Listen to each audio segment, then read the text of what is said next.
Yes, welcome, beloved. It's always an honor to usually have these chats and these conversations. One thing I know is our muscles are being built. We are growing. We are expanding to contain everything that God envisioned we will have to contain. And I hope that you are well and still in prayer, still not just surviving, not sinking, but thriving.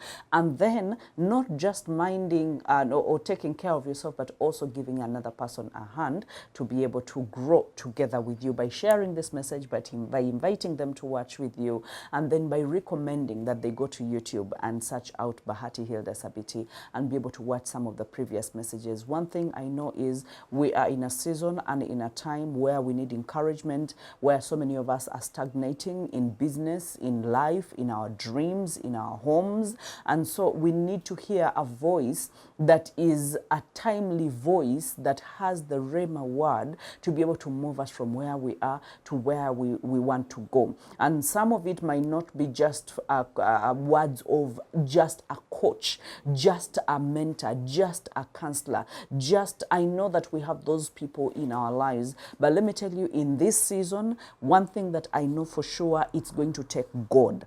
It's going to take your knowledge of God. It's going to take your prayer life to grow. It's going to take you personalizing the message of God in your life, you hearing God. It's going to take that and much more for you to be able to make the strides, for you to be able to grow and to be able to expand. But again, I am so thankful that you're not on that journey alone. I am on that journey as well. The journey of prayer, the journey of growth, the journey of expanding, preparing myself for the different dimensions that God is taking me. And while I'm preparing myself, I'm not leaving you behind. I am actually preparing together with you. And God, I pray that everyone that is under the sound of this message, I know that it's not by coincidence. I know that this is divine intervention, a plan that you have had, that you'll be able to get us to our good ending, to our predestined ending, because you knew each one of us and you know each one of us, where we are going through, what we are struggling with, the thoughts and the doubts, the questions that don't have answers, and just the longing to go to a different level. And we just feel like we don't have what it takes. We are all here. But one thing I know is you have a word for each one of us. And I thank you, Jesus. In the name of God, we have prayed. Amen. All right, so today I woke up with a very, I will not call it weird or crazy, but again, I know that it's not something, like it's off the cuff. It's not something that you will think about, because I would have thought about any other topic, because I get people sending questions and they keep asking different things. So I would have gotten some of those things and talked about. But one thing that I really felt on my heart was to go back to the story of the resurrection. And that was sparked off by one of a very beautiful lady that is on the mentorship. One time she was speaking, must have been like 2 weeks ago, and she was saying, you know how you would call randomly, invite someone randomly to come and speak, because she's taking public speaking and business growth in the mentorship. And so she was talking about her addiction and how she was able to overcome that. And she read a scripture, actually she mentioned a scripture and said that the power that resurrected Christ, when she got to know that the power that resurrected Christ stays on the inside of her, is on the inside of her, she was able to overcome her addiction to alcohol. This person that I'm talking about is actually a very good Christian. I mean, very God fearing, very prayerful. Right now, she's one of the big business people that we have in town. But for so long, she had battled an addiction. And one time, I'm going to host her on the show so that she can tell us how she actually broke even. But for me, when she spoke that, I think I got that reminder today morning when I was preparing to actually talk to us about this. And when she understood that the power of resurrection stays on the inside, lives on the inside of her, then she knew that nothing will defeat her. Then she knew that she has the power that is above power, a power that is above therapy, above anyone. That yes, she had gone to those for therapy. She had been admitted in a rehabilitation center, not once, not twice, not thrice, not as in she had been to everything possible that was talked about, that this will help you with your addiction to alcohol, with your substance abuse.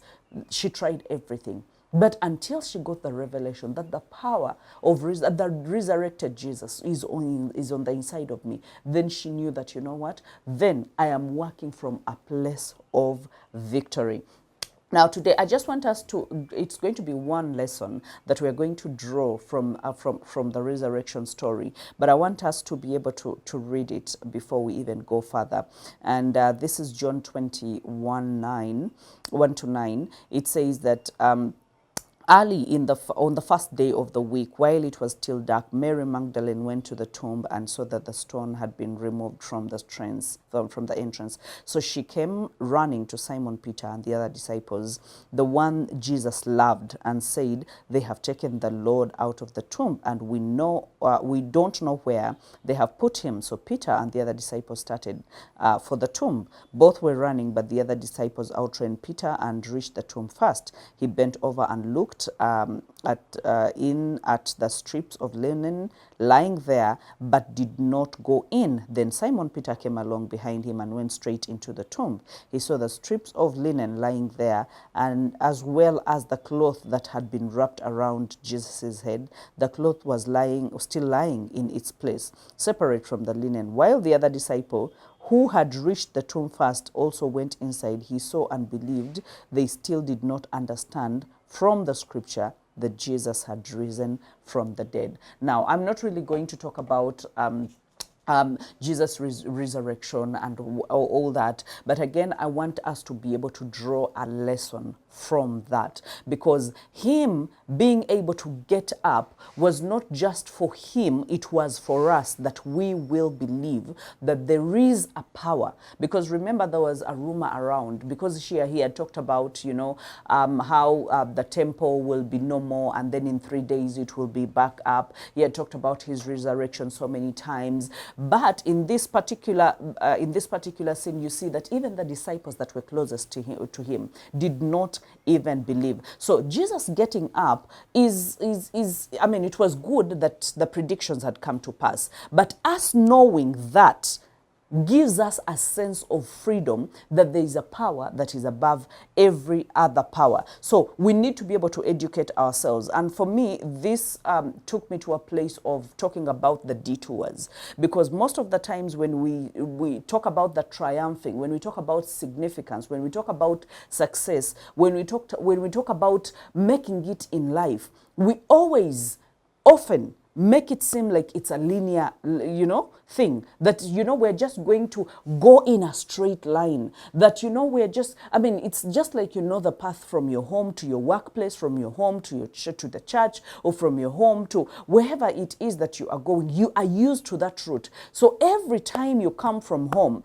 you never think that there is anything that is going to stand in between where you are and where you are going. You always have a straight mind of, I'm going to drive the same way, I'm going to take the same border, I am going to walk the same way. If I am going to church, if I'm going, and our minds are also tuned, and they are created to avoid any kind of struggles, to avoid. So most of the times we actually have a memory, we memorize places. I have told you before on this same show that I have driven and I have not known, maybe if you tell me that, did you see this or did you see that? Like, clearly I am unaware of my surrounding, but one thing I know is I know the way from my home to my workplace. I know the way from home to church. And most times it will not even be to church, because that will be maybe once or twice a week. But when it comes to a place that you go frequently, you realize that you go without thinking, you drive without thinking,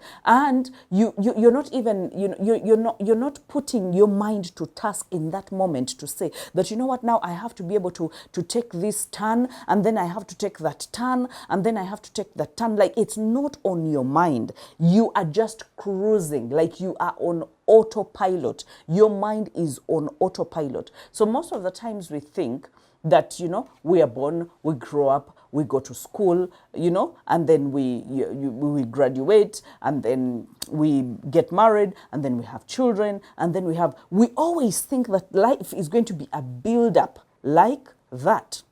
Now, the lesson that I'm drawing from this resurrection story is actually the detours. I want to send an encouragement to a person that is going through a moment that they don't understand.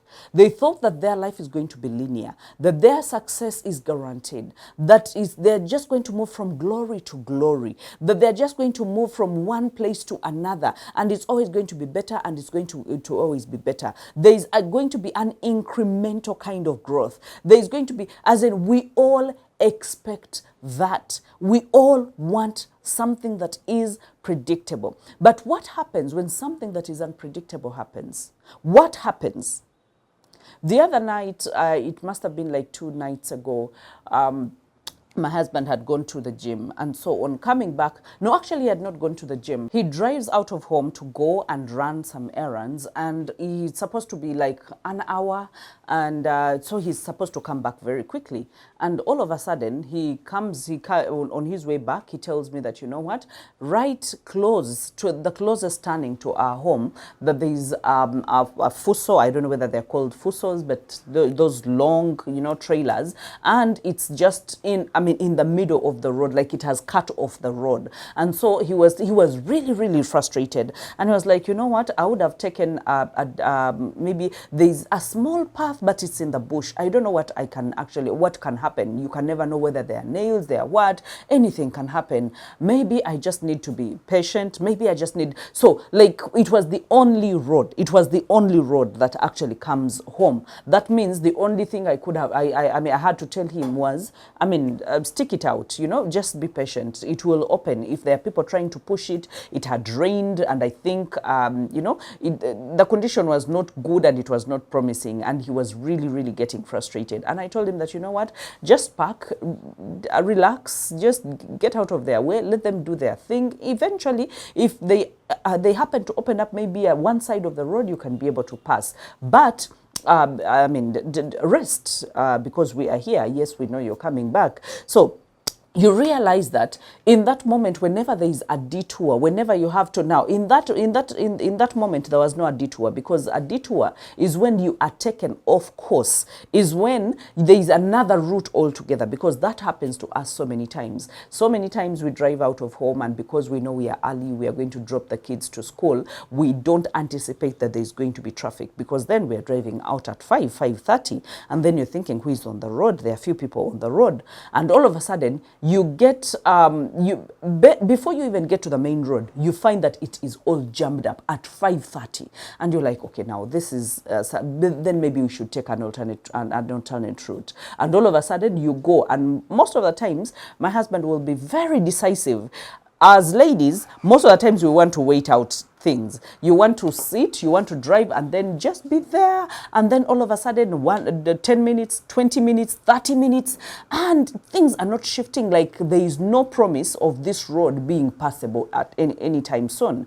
But most of the times he will always look, and he will see the tail lights, and then he will see people parking or people turning. When he sees people are starting to turn, he's like, you know what, we are taking the other route. And all of a sudden you take the other route. By the time you come back to this same route where it's passable, you actually see that the same cars have been stuck in the same place for the past 30 minutes and people are not making any headway at all. So you realize that life is not as straight as we want it to be. We would all have wanted a predictable lifestyle, a predictable line of growth, a predictable line of success, a predictable. But what I draw from the resurrection, or from this resurrection story, from the empty tomb story, because it's really an empty tomb story, that you might not be in the tomb right now, but some of your, some segments of your life are in the tomb. It could be your timeline. You're like, you know what, by now I should have done this. By now, yesterday I was looking at Instagram and someone had posted, my life did not end. Now, my life did not end when she posted and said, I clocked 30 and my life did not end because I am not married. That is what she wrote, and she was laughing her head off.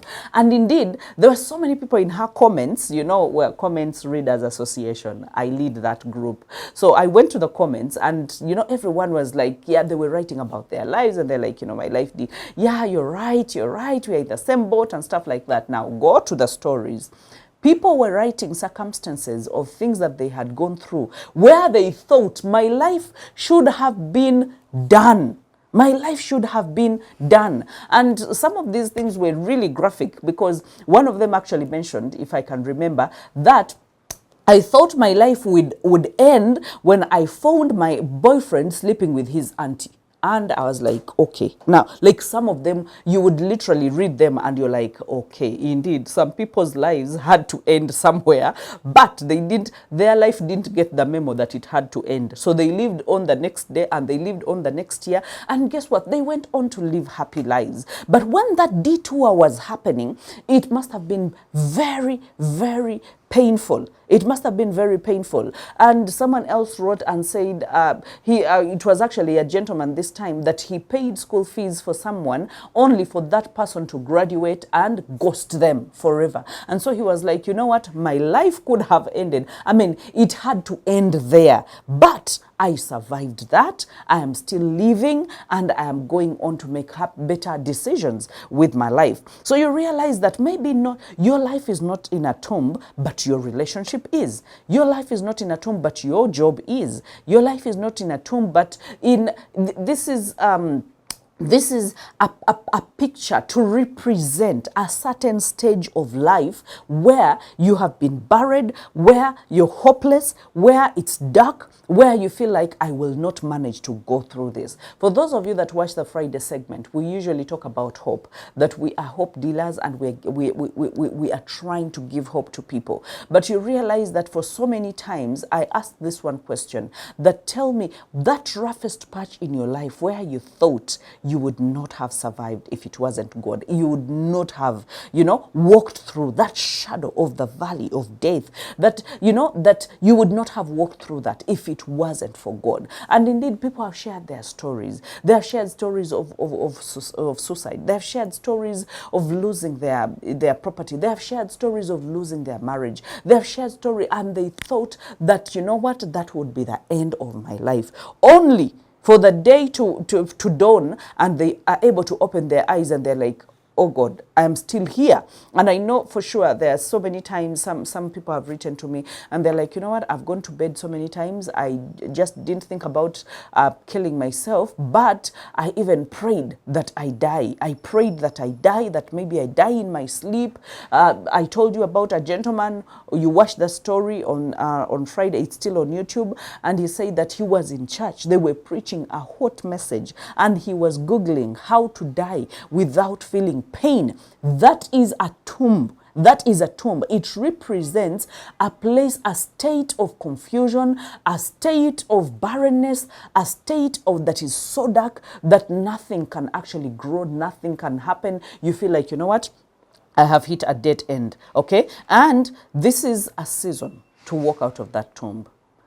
This is a season, because Jesus gave us the example that, by the way, he didn't die and stay dead. He proclaimed and said that on the third day I will rise, and he went ahead to rise. Now, us knowing that fact, that the power of his resurrection dwells on the inside of us, that means he gave us an example, and he said that what I have done, you will even do better. That, there are so many sorrows. There are so many sorrows that you're going through. He knew them, that there are so many sorrows that you are going through, but take heart, because I have overcome, so you will overcome. Or what I have done, you will even do more. That means for every first thing that he did, he was laying an example. He was laying a foundation for the things that we will even do much better and even much more. So everything that is dead in your life in this season, it's supposed to spring back to life for as long as you get the knowledge that there is the power of resurrection inside of you. Okay, that means him getting up means you can get up. Him coming back to life means that you can come back to life, and the same spirit is working on the inside of you. But this is what happens still, that dropped in my spirit, that so many times it's that time to resurrect, okay? Or the resurrection, when we say that it's not a season, but it's a spirit, because it says that the spirit that resurrected him, that means whatever he does, or wherever God is, wherever Jesus is, that there is resurrection. But one thing that really defeats my mind is, even when God talks about all the good promises, you realize that you cannot just tap in the promise for the sake of tapping in the promise, or you cannot fulfill the promise for the sake of, or the promise cannot be fulfilled for the sake of being fulfilled. I think I've said it so many times that principles are the pathways to the promises. Now, if the principle says that there is a green light, okay? The principle says that because it's a green light, because you are on the junction, because you're on the traffic intersection, and all of a sudden the light goes green, does not mean that your car is going to drive itself. No, that means you have to be able to step on the gas. So by stepping on the gas, you are making a sober choice, saying, I want to accelerate, I want to move. The car is not going to move on its own.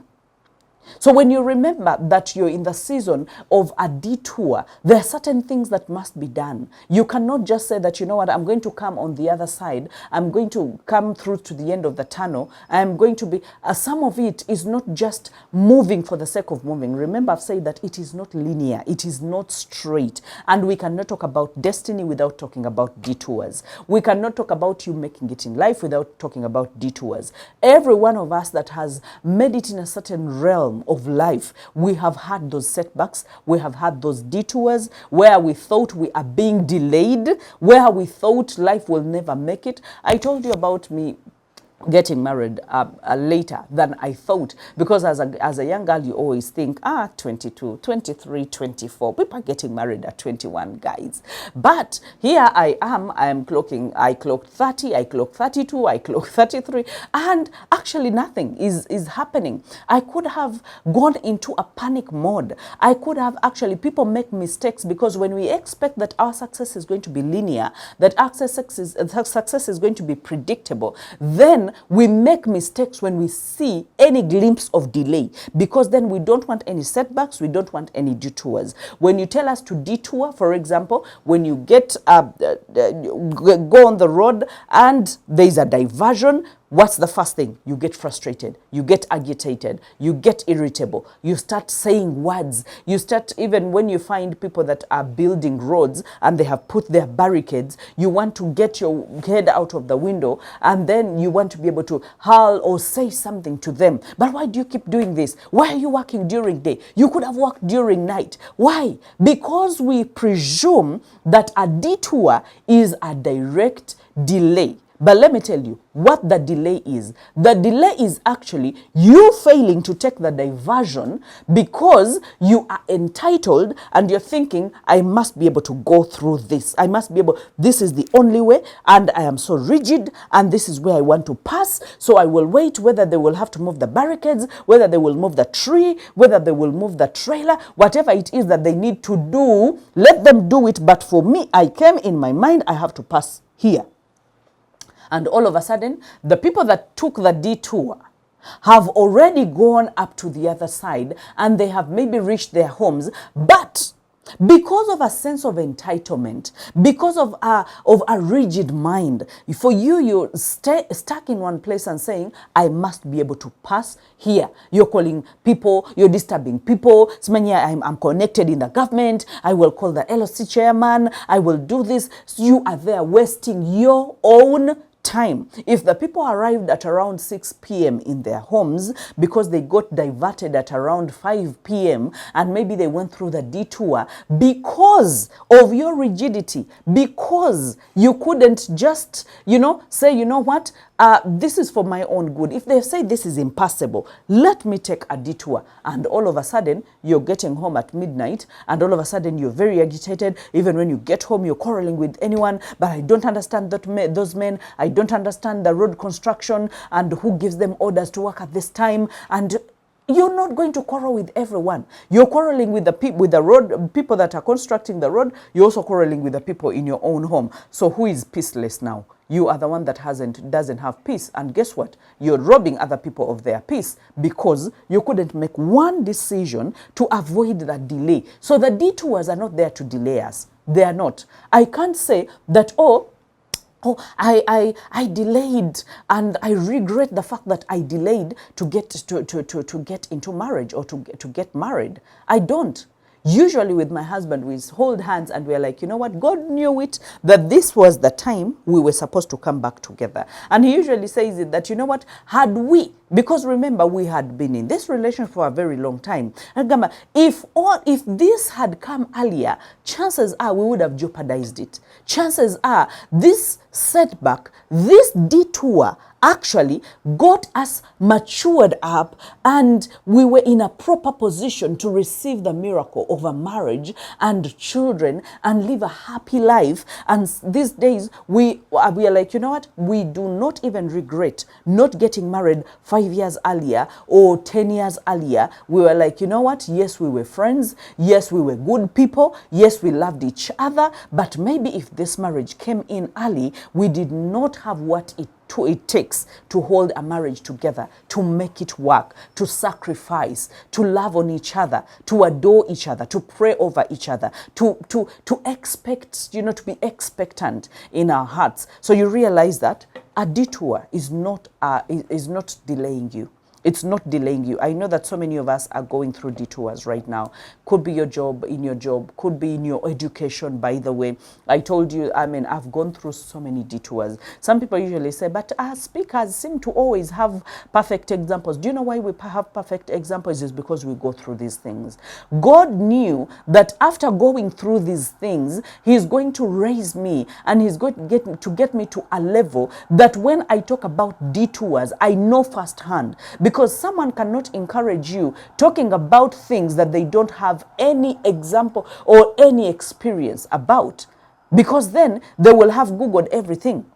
Just imagine if I went and Googled the word detour and just came and gave you the definition of detour and just told you what it means and just encouraged you, the shallow kind of encouragement. But some of these things I've talked about them before.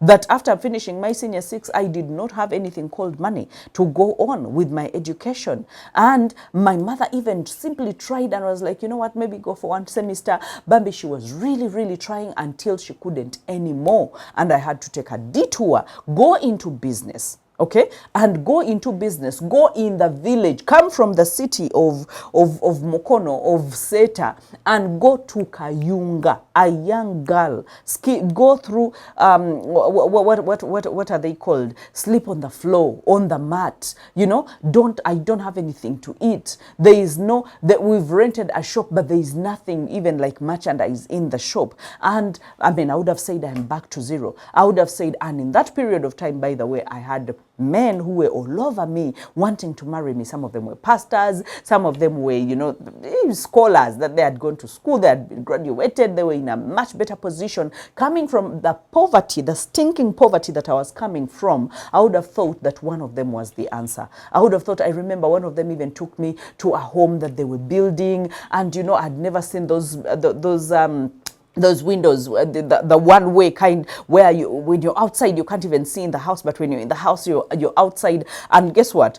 I told this guy, like point blank, that I am not interested, and never in this lifetime will we ever be together. I'm in senior 6 vacation. I have barely limped to senior 6 with us scattering around looking for money. There is no money, there is no food, there is nothing. And here I am as a young girl holding my foot down and my head high and telling someone that I cannot allow a relationship with you, or I cannot get married to you, or I cannot, tearing people's cheats, getting out of the house while another one was coming from a supermarket to buy things. Anyone would have thought that, you know what, maybe that is an answer to prayer. I was like, no, this looks direct. This looks like it's the good way. It looks like I'm the firstborn of this home, and maybe if I get married to this rich man, maybe if I give into a relationship with them, maybe my siblings will have school fees, or maybe we'll have something to eat at home, or maybe I will have nice clothes. Any young girl would have thought like that.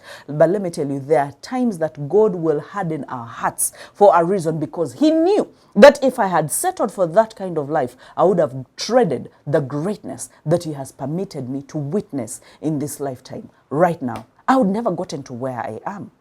I would never. And I usually joke about it, but it's not a joke. that maybe I would have been on my 5th marriage. Maybe whatever I would be looking for in marriages was not love, but was survival. And God envisioned that I would thrive and not just survive. So you realize that sometimes when we want a linear, when we want a straight path, all we are thinking about is survival. We are not thinking about thriving.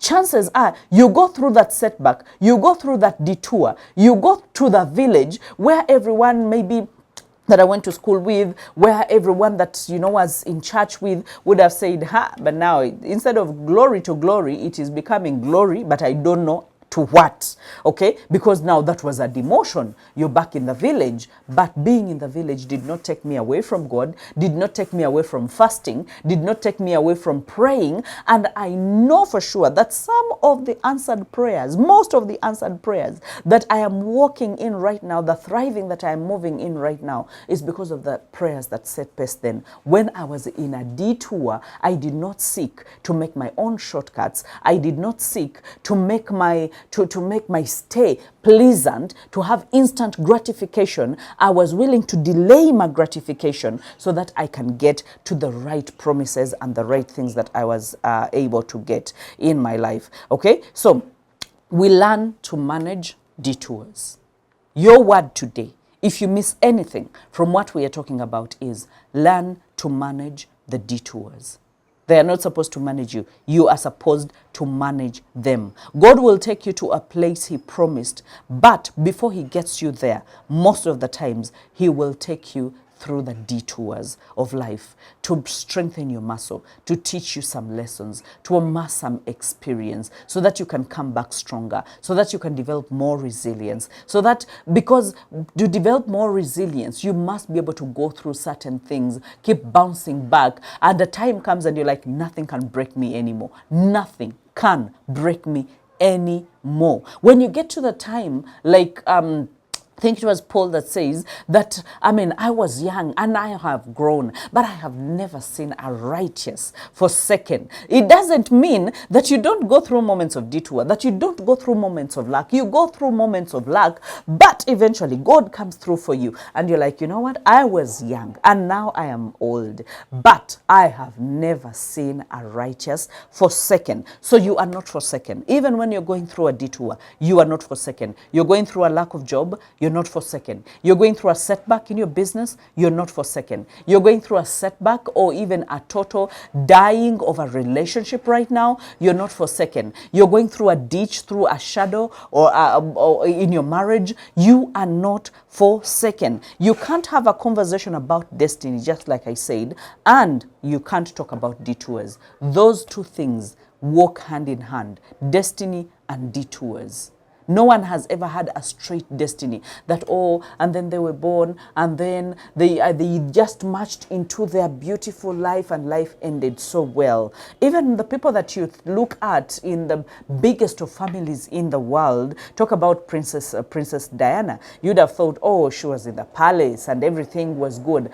How was her life? You clearly see that tragedy can find you anywhere. Okay, so kings are not exempted. Queens are not exempted. Presidents are not exempted. You have seen presidents that have hidden themselves, that have gone into exile, that have, bounced back. You have seen the Nelson Mandelas of this world that have been imprisoned for 20 how many years, and then they come back and they lead the liberation of their countries, and we still talk about them right now. So you realize that no one is immune. No one. You can't say, she had it straight. Let me tell you, show me anyone that has had it straight, and I will show you a puppet. I will show you a weakling. I will show you a person that cannot survive a single day minus the soft life that they have. Throw them in a ditch. Throw them in the desert. Throw them in, some of us, when you throw me, I told you, at some point we would look at bushes and we're like, you know what, throw us in a bush and we will thrive. And we will make a bush a city. Why? Because we have been there.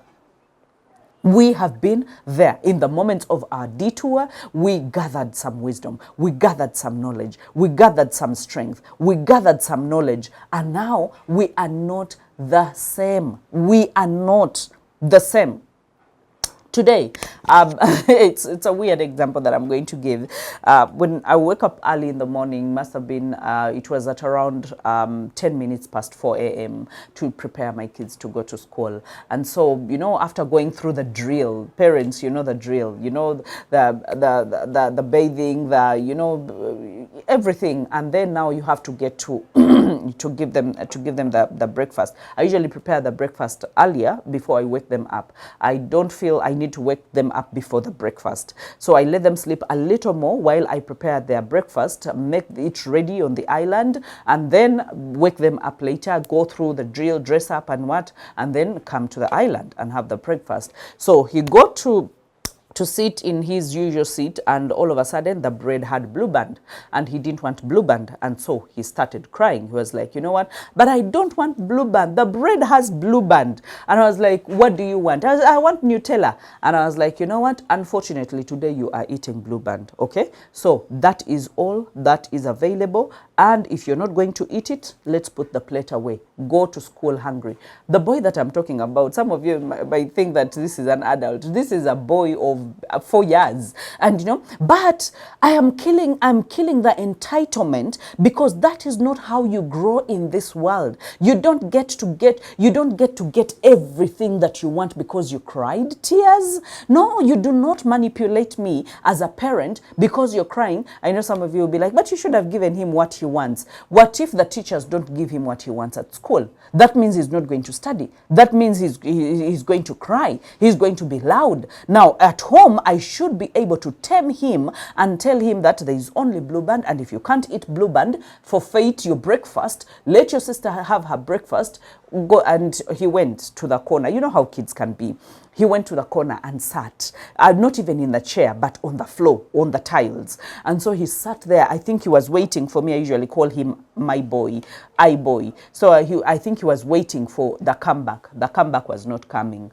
And so everything else, the sister finished dressing, she finished breakfast, and 5 minutes to walking out of the door, he was like, Mommy, I now want bread. I was like, okay, you're going to eat blue band? I was like, yes, I'm going to eat blue band. He sat on the table. In 5 minutes, he was done with his breakfast. But why? Because I have been through the worst of places, because I have amassed the resilience, because this has helped me grow. It has helped me into the person that I am. I would not have handled the capacity that I have right now. I would not have handled the kind of the anointing, the kind of ministry, the kind of home, the kind of whatever it is, the assignments that I have right now, if I had not gone through the detours that I went through. And so sometimes some of these things we have to be able to pass on. You cannot bring up hovyo weaklings as children, and yet you as a mother, as a father, you were principled and you were grounded and you were resilient, and because, oh, you don't want to show them a bad life. Is eating blue band a bad life? No. Even if we have 100 Nutellas in the house, I'm not going to give you Nutella just because you want Nutella. You must know that the world is not going to dish out everything that you want. So if you're given this, eat that, okay? You're not allergic to it. It's the thing that is available. Okay, so destiny and detours go hand in hand, okay? And detours are not in your way of destiny. They are the only way to your destiny. They are the only way to your destiny. And detours are very unexpected interruptions or in life. I know that when we get redirected, I mean, all of us, we get furious at some point. But there are people who will be furious and then take the turn, take the diversion. There are people who will be furious and become frozen, and they don't make any decision. There are people who will be furious and they will shout at everyone. I need you to be able to decide that this is not a matter of reaction. This is a response kind of effect when you're responding to yours, because these interruptions can be very irritating and very agitating. And the detours are irritating because of our assumption that they are delaying us from getting to our destiny. That is the only way. There is no reason as to why we get furious. There is no reason as to why we get irritated. We get irritated simply because we have an assumption that life must move like this, that we must get to where we want to get in such a time. And so we think this is delaying us, this is cutting us off. And so that is how the agitation comes about. And then One thing that I would love you to know, something that I have seen in my own life, is a detour is not costing you your time to your destiny. I had that notion at the beginning at some point, and then after some point when I started pursuing when I went through the roughest patch of my life, I decided, I made a super decision, and I'm so thankful that I made that decision. I made that decision, number one, to fall into the hands of God, and I was like, God, direct me, direct my footsteps from now on. I do not want to do it or to lean in on my own understanding. Okay, but again, number two, I made the decision that I was not going to rush through life to get the things that I thought I needed to get, that I would go by God's timing. And so this is what actually God helped me. God gave me a peace of mind, because I could have looked at other girls my age, and maybe they are living in certain kinds of apartments, they're driving certain kinds of car, and they're, why? Because maybe they said yes to a certain proposal, and maybe as in, the easy things were there. I was seeing them. I was getting these, even just a little while after pursuing my passion now, I've come out of the business, I've come back to school. After that, I'm going through the roughest patch of my life, and all of a sudden I'm deciding that, you know what, this is, and at that time I should have been around, because I had to go back to school at around 28, 29, I'm just figuring out life, I'm starting afresh in life, and all of a sudden I'm clocking 30, I'm clocking 31, 32, and things are just not shifting. I pursue my purpose, and I just say that, you know what, God, now I've understood that my speed and how I want things to work is not going to work. So right now I rest in your embrace. Engulf me with your peace, and so that I will not run ahead of you. I made that prayer, that I will not run ahead of you, and I will not walk slower than you, but I will walk hand in hand with you. And let me tell you, I never felt, even when other people would look at me, I think, and feel sorry for me, for the things that were not yielding and things that were not yet happening in my life, I did not even for a day, feel that I was in a fire, that things were bad. For whatever reason, I was very hopeful. For whatever reasons, I was working on one thing, being able to help people, being able to understand people's psychology, being able to dive in and pray for them, being able to, as in, I was consumed with purpose. I was consumed with my calling. I was consumed. And that is the other thing I usually tell people, that in your times of detour, in your times of being down, in your times of diversion, can you be able to have an aim and a clear aim? Because if your aim was marriage, and marriage has not come right in time, why? Because if you stick to the same thing, oh, I'm not seeing men, there are people who have written to me, there are people who have come to me, and they're like, but men are not coming, but men are not coming, but what, and I'm like, you know what, take your eyes off this and concentrate on something else, the calling in your life, the purpose for your creation. There is a reason as to why God created you, and that reason is not marriage. That reason, all those things are added advantage. Can you find who you are? Can you put your mind to that? Everything else will be added unto you. For those that have followed that, they've actually gotten very far in life. For those that stuck their eyes to the lack, to the detour, to the redirection, to the diversion, and they cried and they wailed, let me tell you, they are still wailing, they're still crying, and nothing has changed. Why? Because they did not make a sober decision to actually walk away from. Yeah, so if you really, really, really need to avoid any mishappenings when you see a sign diversion, the first thing should be, there's a reason as to why they put it there. They just didn't put it there out of the blue. They can't put a sign of diversion if the road is usable, if the road is okay. So that means there is a reason. Either there is danger, or there is the road is flooded. So for some of you, I want you to think about some of the times you have met the sign, diversion sign. What had happened? Sometimes it's an accident that has happened. Sometimes the road is flooded. Sometimes there's something bad, something dangerous. Or there is construction in place and they think they are going to delay you. So they're saying, take another route so that you can keep moving instead of just bumping into something. There is a road recently that was being constructed. And then this gentleman, because he was like, for me, you even don't know. You don't know me. I'm a man. You know those people that want to speak a lot on top of their voices.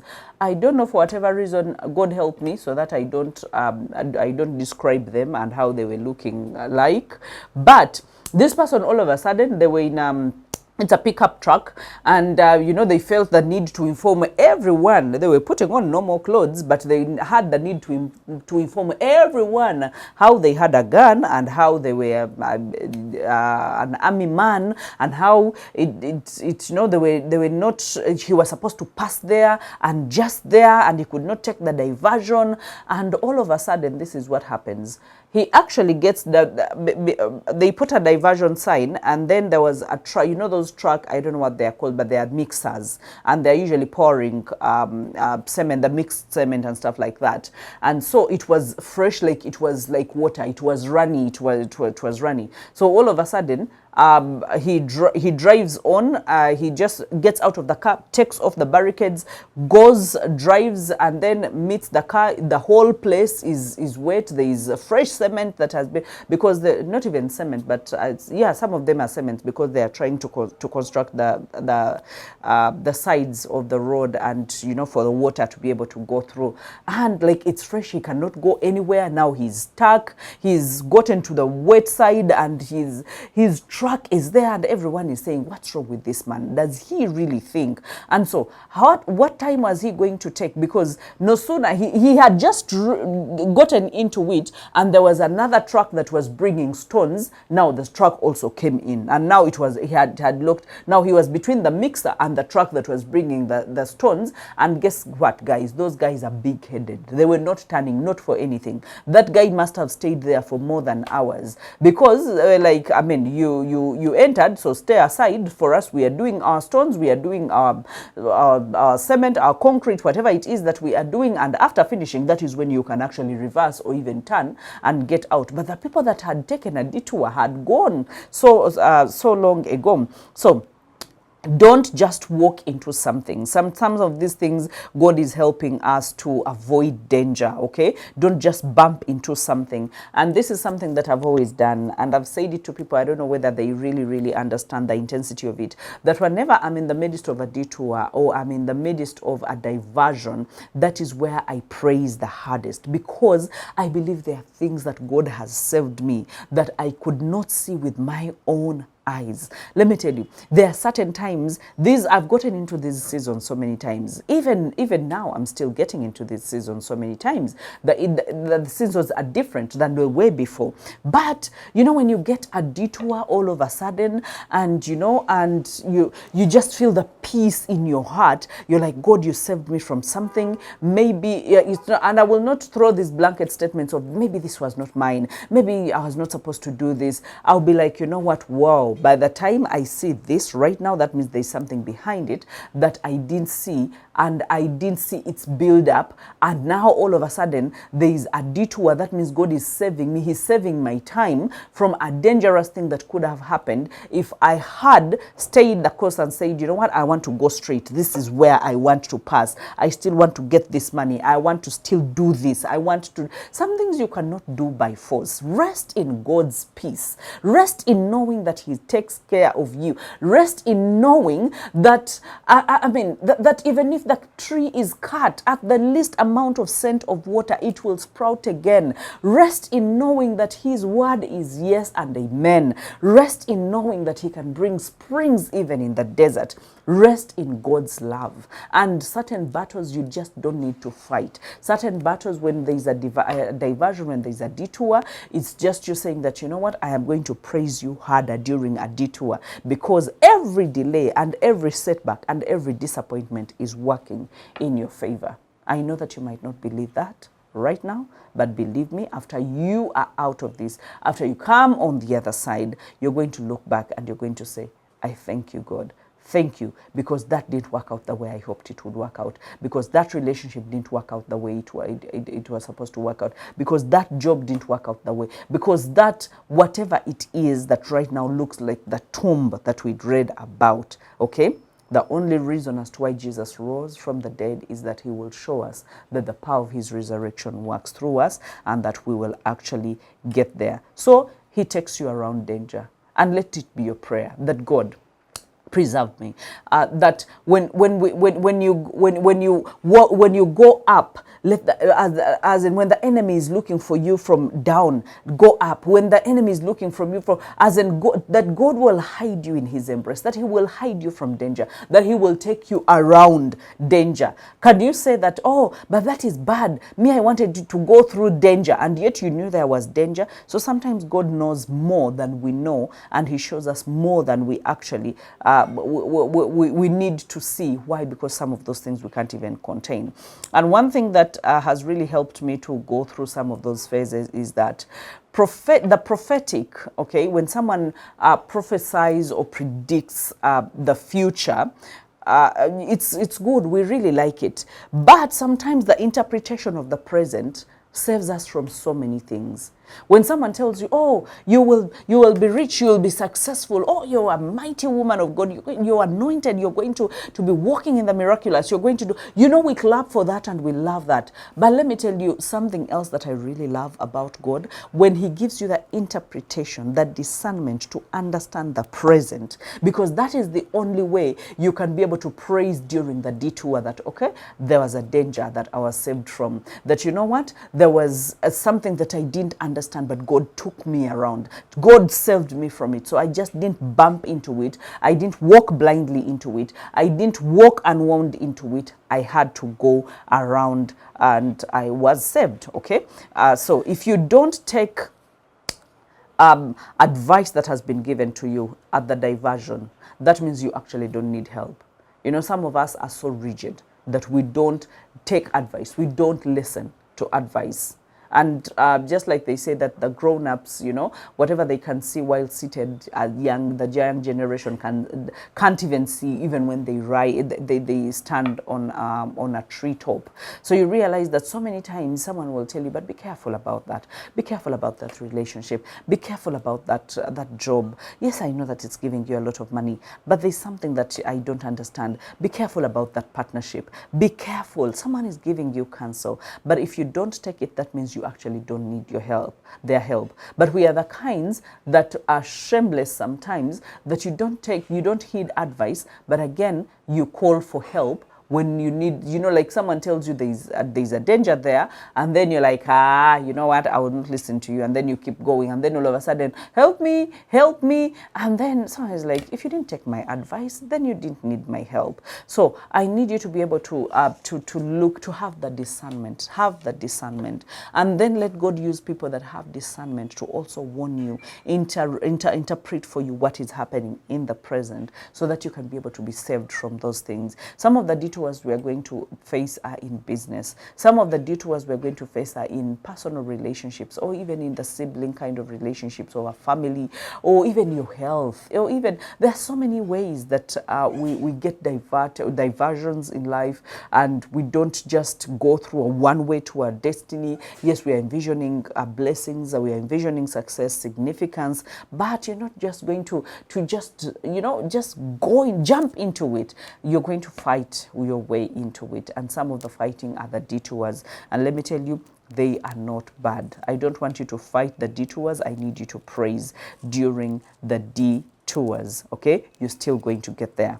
Okay, it could have taken you this long, but you're going to still get there. And people that cannot get over their past or over your past are not necessary for your future. Just look at this. There are some people that have seen you go through the worst, and they have earmarked you for what they saw you go through, and all of a sudden right now they can see a new version of you that has risen up, that is doing other things, that is functioning in other dimension. So being that you, just like I said, that you're going to get there, sometimes when you get there, people don't see the one that has arrived there, but they see the one that has struggled. And so many times people want to compare, people want to feel like, yeah, I'm not alone, know, I'm together with this person is also facing this, and this person is also facing that. But again, those people are not really necessarily looking out for your overcoming. Those people always want the older version of you because it served them, because it made them comfortable, because it made them not reach out for more. But because you took a detour, because you risked, now some of them are like, so now what should we say? Should we praise you as well? Should we, you know, do all that? You don't need praise, but you heed the advice, you took the diversion, you took the detour, you still believed God, you still prayed, you still praised God, you still thanked him, you gave testimonies, and you said, God, if you're taking me through this for my own good. But one thing that I can tell you is you are going to get there. God is going to bring a restoration of your reputation to the people that mind so most. Okay, so stop trying to convince people, stop trying to have them understand you, and then stop trying other people's lives, understanding other people's lives. You're never going to understand. When someone is going through a detour, you can call them cursed. You can call them, you know, maybe they did something bad. You remember the blind man when the disciples asked Jesus that did he sin in order for him to be blind? Were his parents sinners? And he said that this was done so that the glory of the Lord might be manifested. So some of the detours that you're going to go through, it's like Lazarus when he dies and Jesus is like, you know, he's sleeping. It's a detour. I mean, he's taken to the grave and he's locked into the grave and 4 days have passed and he's even smelling. Some of the tombs that we are in are smelling, they're stinking, and sometimes you don't even want people to come around. Sometimes you've even made your own world out of it. But I will tell you that it is the season to get out of that tomb. That detour is not to kill you. That detour is to brace yourself. It is to give you the mantle. It is to give you the strength to practice your muscle, to give you the resilience to bounce back each time. It is not going to delay you. You are going to get to where you want to get, and you're going to get there in one piece, and you're going to get there happy, and you're going to get there praising God and even holding other people's hands and giving a testimony and telling them, see what the Lord has done. That is what I pray over you, over your family, over your business, over everything that was in the shadow of death, that was in the tomb, that it is time to come up and it is time to resurrect and it's time to breathe again. I love you. May God bless you.